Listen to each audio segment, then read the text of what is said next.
আমার ভগবানকে ডাকছি, কৃষ্ণকে ডাকছি যে আবার এই দেহ থেকে রক্ত যেন আর করে দিলি গোবিন্দ আবার তাই করবো।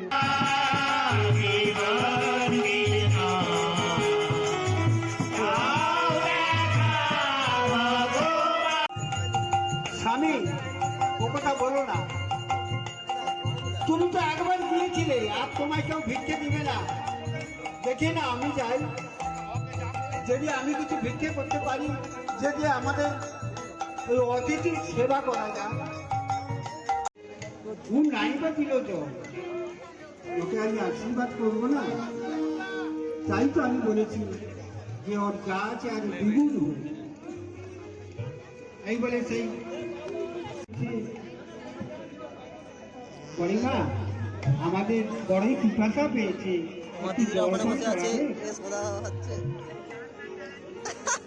তখন পরিমা আমার নয়ন দিয়ে দেখছে